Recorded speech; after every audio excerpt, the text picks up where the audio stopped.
ಬೇಕು ಅಂತ ಹೇಳ್ತೀವಿ. ಆ ಶಾಂತಿ ಬೇಕು ಅಂತ ಅಂದರೆ ಯಾವ ಮಾಲಲ್ಲೂ ಸಿಕ್ಕೋದಿಲ್ಲ. ಶಾಂತಿ ಬೇಕು ಅಂತ ಅಂದರೆ ಅದು ಯೋಗದಲ್ಲಿ ಮಾತ್ರ ಸಿಕ್ಕಲಿಕ್ಕೆ ಸಾಧ್ಯ. ಹಾಗಾಗಿ ಇವತ್ತು ವಿಶ್ವಕ್ಕೆ ಯೋಗವನ್ನು ಕೊಟ್ಟಂಥ ಹೆಮ್ಮೆ ಭಾರತಕ್ಕಿದೆ ಅಂತ ನಾನು ಈ ಸಂದರ್ಭದಲ್ಲಿ ಹೇಳಲಿಕ್ಕೆ ಬಯಸ್ತೀನಿ. ಮೈಸೂರು ಎಲ್ಲ ಯೋಗ ಒಕ್ಕೂಟಗಳು ಸೇರಿ ಈ ಒಂದು ಸಮಾರಂಭವನ್ನು ಆಚರಿಸ್ತಾ ಇರುವಂಥದ್ದು ತುಂಬ ನಮಗೆ ಸಂತೋಷವನ್ನು ತಂದುಕೊಟ್ಟಿದೆ.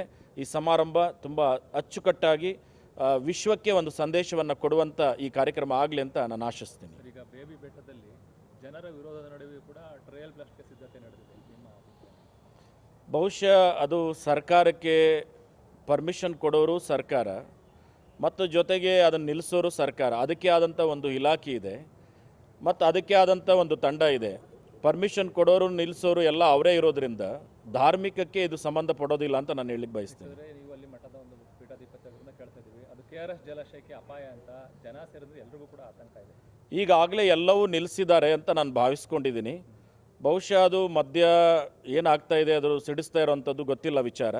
ಬಟ್ ಈಗ ಎಲ್ಲ ಕ್ರಸ್ತರುಗಳು ನಿಂತಿರೋವಂಥದ್ದು ಗೊತ್ತಿದೆ ನನಗೆ. ಈಗ ನ್ಯಾಯಾಲಯದ ಮೊರೆ ಹೋಗಿ ಕಾನೂನು ಮುಖಾಂತರ ಅದನ್ನ ಇದು ಮಾಡಬೇಕಂತ ಪ್ರಯತ್ನಗಳು ನಡೀತಾ ಇದ್ದಾವೆ. ಬಹುಶಃ ಒಂದು ರೀತಿಲಿ ಹೇಳಬೇಕಂದ್ರೆ ಅದಕ್ಕೆ ಸರ್ಕಾರ ಮತ್ತು ಜನರಿಗೆ ಪರ್ಮಿಷನ್ ಕೊಟ್ಟಿದ್ದು ಅವರೇ, ಅದನ್ನು ನಿಲ್ಲಿಸಿದ್ದು ಅವರೇ.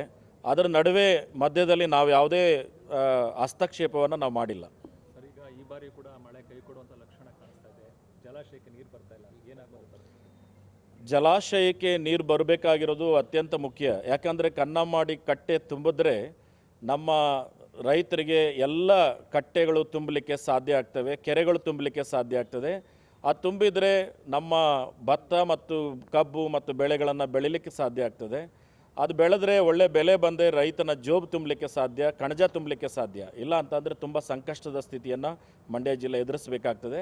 ಆ ಥರದ ಪರಿಸ್ಥಿತಿ ಬರೋದು ಬೇಡ ಅಂತ ನಾವು ಪ್ರಾರ್ಥನೆ ಮಾಡ್ಕೊಳ್ತೀವಿ. ಜೂನ್ ಮುಗಿತಾ ಇದ್ರೂ ಮಳೆ ಆಗುವಂಥ ಲಕ್ಷಣ ಇಲ್ಲ. ಸರ್ಕಾರಕ್ಕೆ ಏನು ಸಲಹೆ ಕೊಡ್ತೀವಿ? ಸರ್ಕಾರಕ್ಕೆ ಬಹುಶಃ ಏನು ರೈತರಿಗೆ ಬೆಳೆಯೋಕ್ಕಾಗೋದಿಲ್ವೋ ಅಂಥ ಒಂದು ರೈತರಿಗೆ ಬೆಂಬಲವಾಗಿ ಸರ್ಕಾರ ನಿಲ್ಲಬೇಕು ಅಂತ ನಾನು ಕೇಳ್ಕೊಳ್ಳೋಕೆ ಬಯಸ್ತೀನಿ.